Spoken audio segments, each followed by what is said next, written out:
Hello, my name is Pin, and you are watching Rappler. To start 2024, the Armed Forces of the Philippines made history by appointing the first woman spokesperson in its 88 years of existence. And she joins us today, actually. Colonel Francel Margareth Padilla is, as many women in professional spheres are, a multi-hyphenate.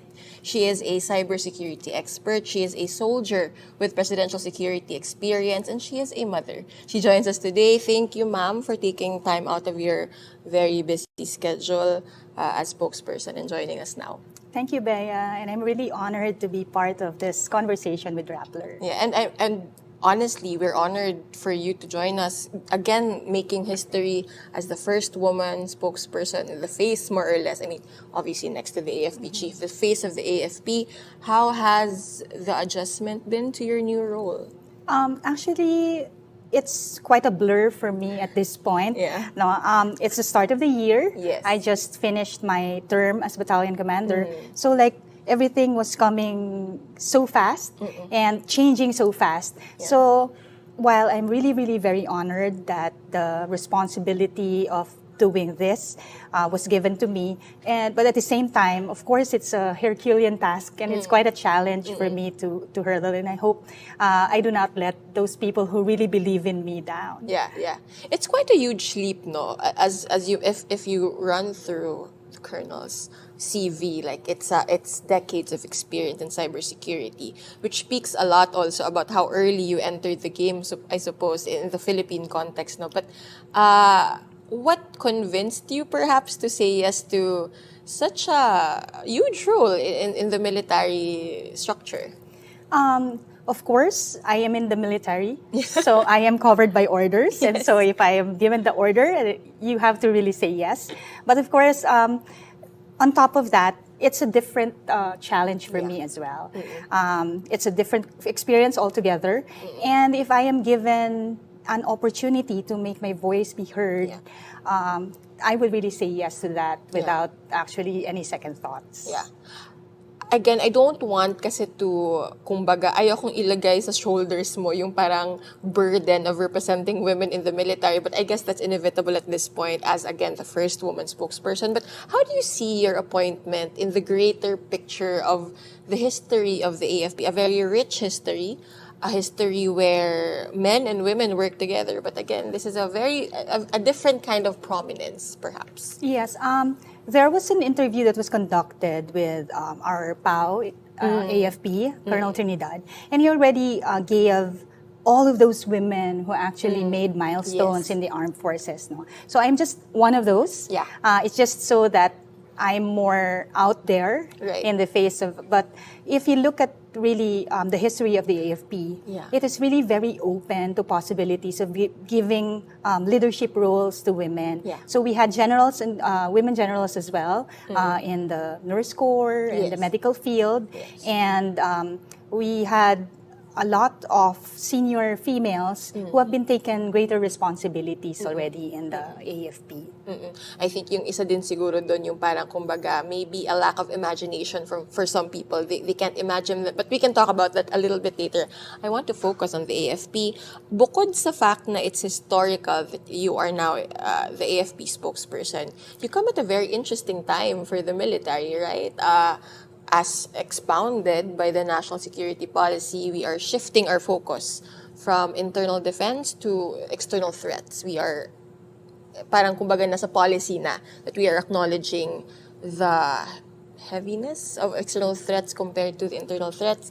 And you cannot talk about the shift without also talking about the modernization of the AFP that I'm sure frustrates a lot of soldiers, a lot of personnel, a lot of officers in the military. Na this has been talked about a lot of times. Yung delays in Horizon 1, Horizon 2.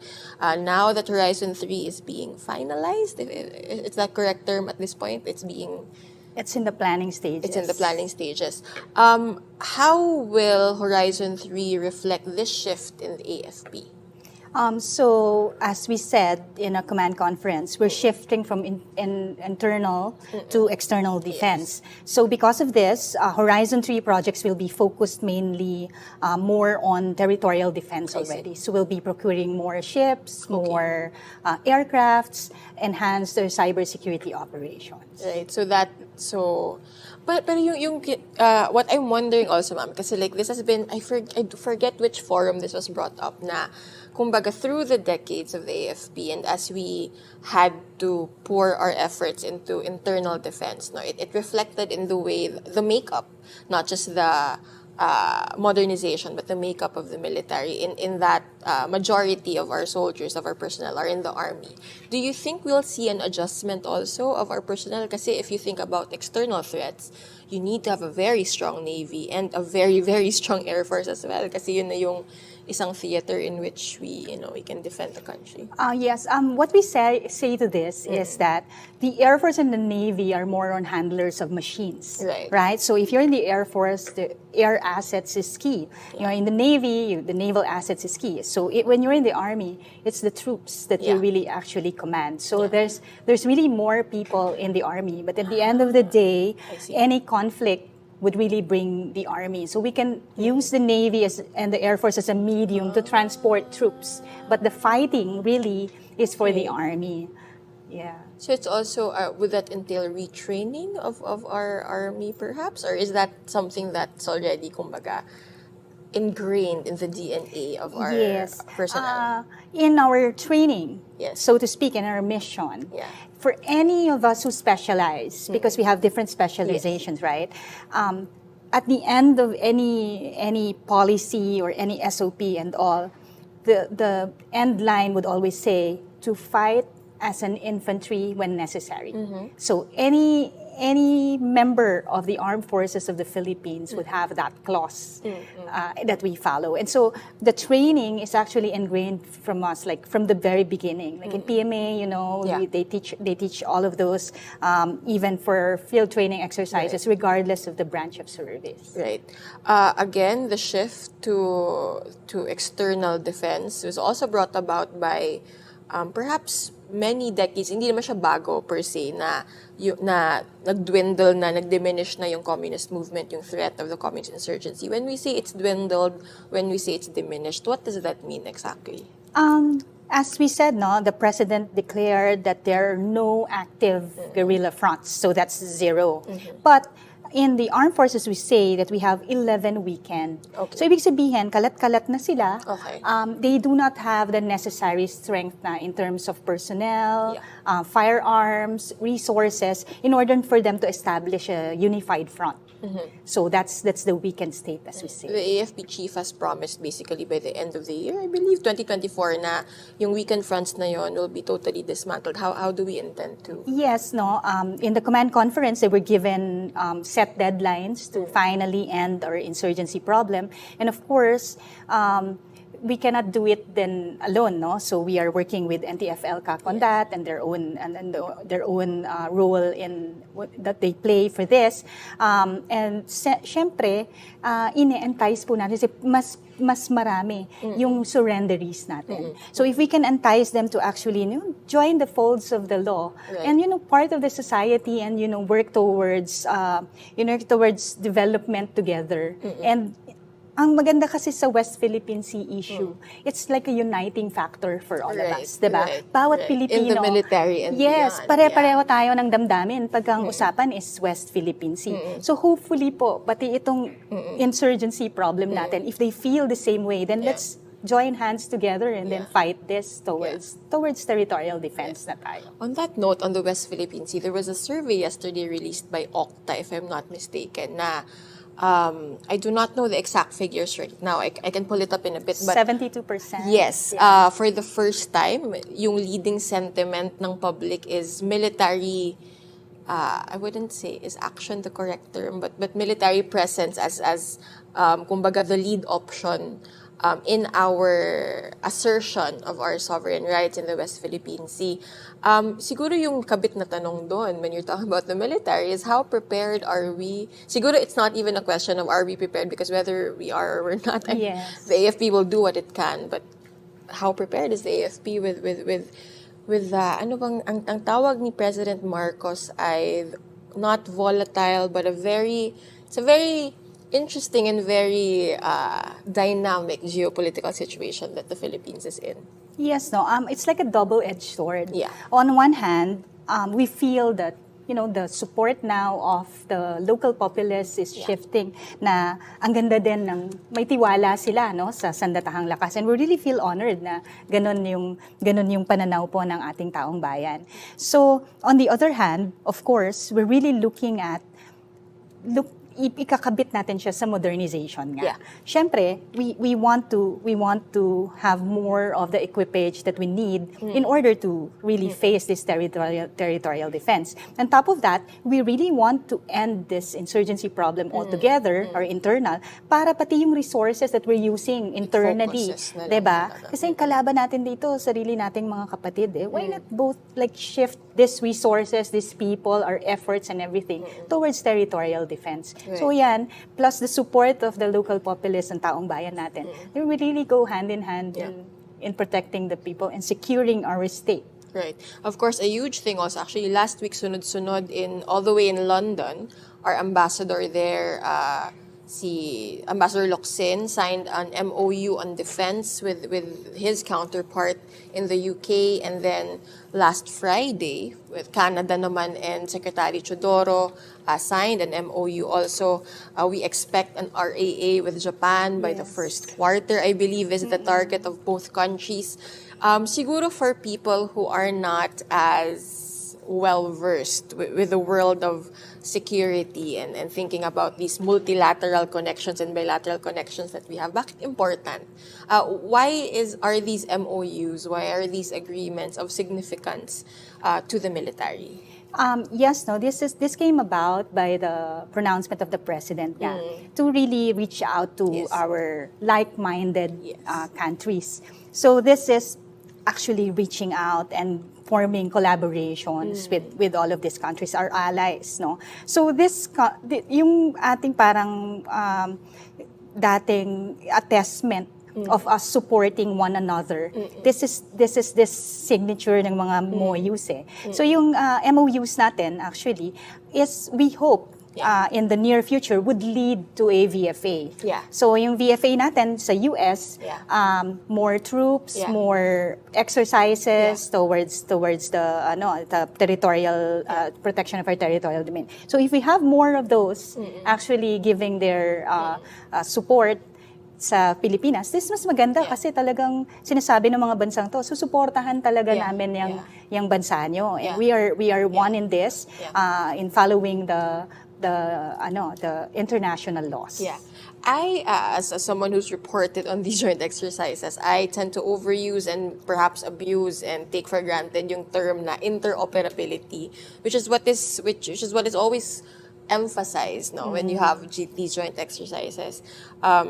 Clearly, for people who are not in the military or are not military geeks, perhaps, like, bakit important itong concept na ito ng interoperability with militaries and defense forces who clearly we have shared goals and shared interests with them?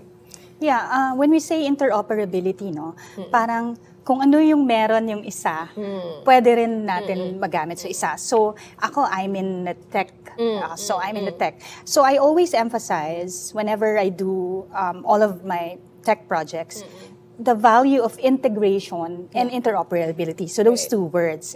So una, like, for example, mas madaling maintindihan, no?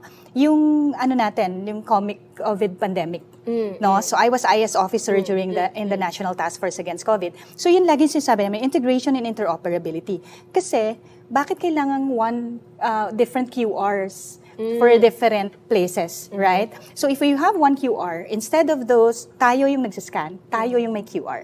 So anywhere you go, they scan the QR. Right. So that's integration. Right. So pagsasamahin mo siya. And interoperability, anywhere you go, you can use it. Yeah. So ganun din siya, like in our communications equipment, if you have the same, I can call your radio from ship to ship and talk to one another. So that's interoperability for you in a nutshell. Yeah. So tactics. And it's interesting because if you're a journalist covering these joint exercises, minsan lumalabas yung mga problema during the joint exercises, right? Oh, we have gaps here. And that's what the exercises are for, to discover them before a crisis. Yes. Like, sana walang crisis, but diba, realistically, you don't want problems and gaps to be discovered when it's make or break for two militaries.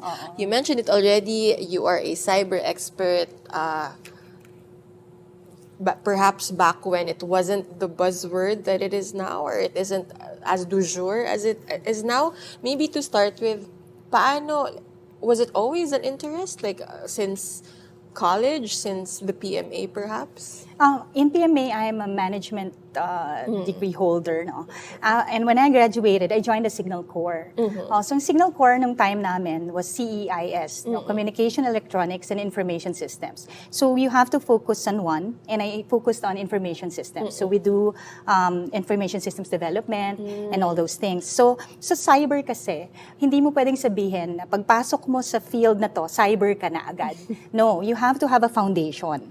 So, you can have a foundation in information systems, yung mga applications that you use. You can have a foundation with the networks. So you focus on the networks, 'di ba? So kung doon ang attack sa networks, 'di ba? Kung saan siya dadaan and all those things. So before that, that's the foundation that you have, and then you shift towards securing it for cybersecurity. So yun. So from IS, I shifted towards it's like adding on to what you really you're really into already. So so in the time of Pinoy nga, that's when I shifted towards cybersecurity because syempre presidential security yan, it has to be really secured. Yeah. Wait, when you talk about without obviously divulging sensitive information for the PSG, no? When you talk about that, do you mean like as in literally yung phone lines, the gadgets of the president and the people surrounding him? Is it that specific? Like when you talk about securing cybersecurity in the context of a presidential security group? So ours is in the presidential security group as a unit. So our server farms, our communication systems, because from I said CEIS, we shifted to C4S. So when we shifted to C4S, it became command control, communications, and cyber operations. So lahat yon. Pag signal officer ka, ang ano lang kasi sa tech, you always have to be continuously studying because tech will really overcome because the bad guys tend to unfortunately, and the technology. So pag hindi ka nag-aral like ChatGPT, no? ChatGPT 3.5 and then just a few weeks it's 4 and now they're looking at 5. Sobrang bilis niya. So pag nasa tech ka, talagang hindi ka pwedeng tamarin mag-aral. You really have to be up to date all the time. But what I'm curious with is what is it about cybersecurity or the world of some people call it info security, cybersecurity? What made you perhaps more or less dedicate most of your career into perfecting your expertise in it? Cyber kasi, ma'am, when you look at it, is all encompassing. Right? So cyber is simply the medium. So if you look at cyber, it's very negative. If I tell you cyber, ano yung isip mo? Hacking, scamming, and also it's very negative. For me, I had an advocacy when I was the battalion commander in 7th Signal Battalion. We call it Cyber for Peace. So I look at the other side of the spectrum in a way that we can use cyber for peace. So it's simply stated, it's just technology for development. So we use this tech to develop certain areas. So I go with the infantry and then help in the body of research, telling them na, sa mga ganitong far-flung areas, red areas na hindi nararating ng mga researchers natin, this is the situation of their tech. So wala silang connectivity, wala silang ano. So the ones in the urban jungle, the researchers, they get first-hand information of what's really happening in the grassroots. And also, we also become the bridge to these different organizations that will help these places. No? So I partnered with Palayan City, ICT, no? And then I tell them, anong kailangan nyo? And then hindi kasi kami sa military ang bibigyan ng support. Right. We bridge them to that. Right, So I go to these forums, talk to USAID, and they say, oh, etong lugar na to, kailangan nila ng ganito. Because that's also their advocacy. Right. So we bridge them towards that. And you provide the data to justify or parang kumbaga, make it clear na dito kailangan ng resources. Yes. And may mga simpleng bagay din. Like, we do repairs in areas na wala talagang mga ganun. So, we go to Abra, ganyan. So, hindi mo mapapantayan yung mukha ng isang bata na makita mong yung tablet niya na pagana ng tropa. Yung mga ganon. So, they use that for online classes, di ba, during the pandemic. So, napakaliking bagay na may ganung serbisyo din na naipaparating. Kasi usually, ang notion kasi pag military, it's medical mission, dental mission, and ano. So, we wanted to be relevant as the Signal Corps to be part of it. Right. Basic right na rin naman yung internet connection at this point for people, no? Because of your cybersecurity experience, I have to ask, like, how prepared is the AFP? I think last year especially, it made headlines. All the vulnerabilities, not just of the AFP, but like of many government agencies, even private companies, those that dared to disclose at least. I'm sure maraming who do not want to disclose yung mga vulnerabilities nila. How prepared is the military and the Philippines, cybersecurity-wise? Yeah, so on a larger scale, we talk about our collaborations with like-minded countries, right?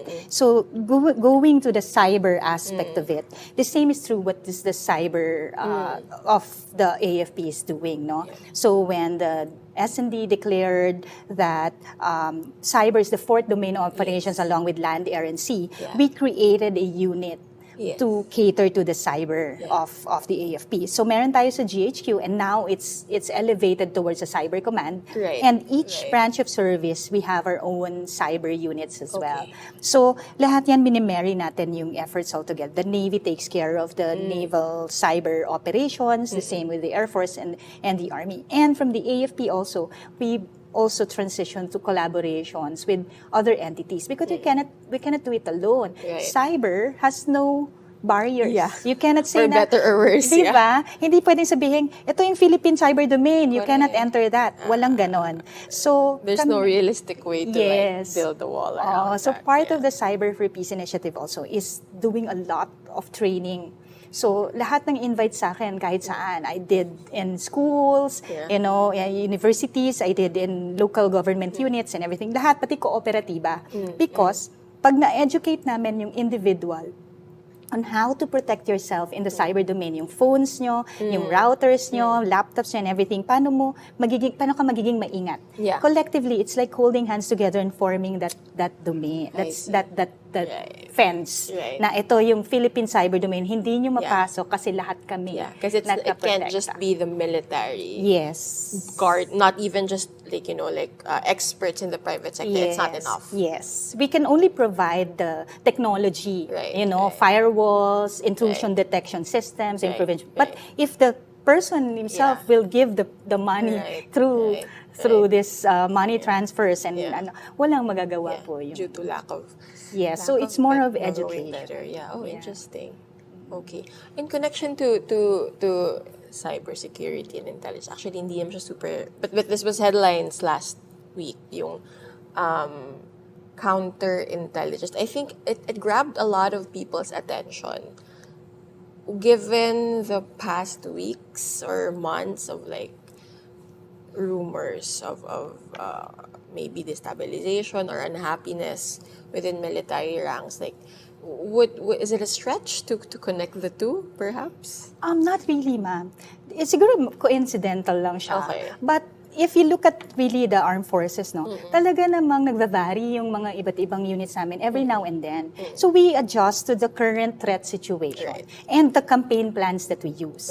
So for example, ngayon, ang sabi natin, sige, we're shifting towards territorial defense and now we're gonna be heavy in the cyber domain. So now, sasabihin natin, itong unit na to pala, let's capacitate it more. Kasi ito na yung focus natin. So depends on the focus, then we adjust accordingly. So this tab, wala naman internally really.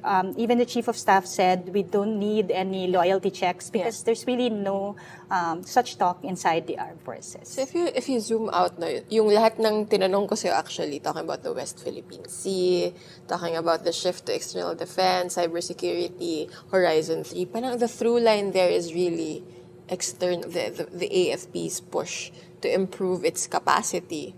And it's not a new role, but it's more prominent role in external defense. Interesting. 2024, we'll be looking forward to that. Last question, ma'am. Nabanggit ko na rin to kanina no, na in the military, actually hindi lang military, the defense structure sector as a whole, talking about private defense, the public defense sector, it's all fairly male-dominated. And I would argue part of that also is because kumbaga, if there's a little girl talking to us, watching you now, you might be one of the first women that, or first of themselves, kumbaga, that they see na, oh, okay, I can wear a uniform one day. What is the AFP doing, siguro, to break down those perceived or real barriers for entry, and not just entry, but mobility? In your case, obviously, you are the spokesperson now within the AFP. Looking at it on a bigger picture, ma'am, no? Yung Philippines talaga, if you look at the statistics, lagi tayong leading kapag ka gender and development ang pinag-uusapan. So it trickles down, no, to all of the agencies on how to implement it. So ganun din po yung AFP. So AFP is embracing also the presence of women. And ang maganda kasi, to each his own. Kung ano yung strength mo, kung ano yung, kumbaga parang hilig mo na rin, what you can offer more to the table. That's what they give you the chance to prove yourself with. And there are many avenues. There are so many avenues, no? So the Air Force, marami rin tayong pilotong babae. Diba sa Navy, may mga nag-command na rin tayo ng mga barko, no? Even our latest ships, no? And sa Army, sobrang dami rin. So we have the infantry, meron tayong artillero, no, yung mga kanyon natin. Meron din tayong pilots sa Army, meron din. Of course, sa medical field, marami na talaga sila dyan. No? So ganun din. We even have a female na airborne, no? So yung mga and of course for us in STEM. So yun, yung sa amin lang, I want to entice more girls and women to join the STEM field. There's actually a study that the females are very effective in cybersecurity. Females kasi were more into the details. Okay. So we pay particular attention to details. So pag meticuloso ka, 'di ba, makikita mo yung mga avenues of attacks na pwede nilang gamitin. So ganun kasi sa cybersecurity, hahanap sila ng paraan kung paano nila mape-penetrate ang isang system. So we have an eye to these things. Yes. Interesting. Very exciting 2024 for the AFP and for you. Especially 2 weeks pa lang, ma'am, diba? Yes, second almost. second week. So interesting to see how the AFP will be progressing. It's going to be a very challenging, presumably, but very exciting year.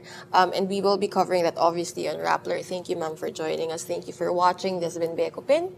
You have been watching Rappler. If you want to continue this conversation, kung may comments kayo about the Horizon 3 that's being finalized, about external defense, I don't know, maybe you're a military geek for some reason, you can download the Rappler app, go to the Rappler Communities tab, and we can have a conversation there sa Global Security na channel. Again, thank you for watching. This has been Beko Pin. Goodbye.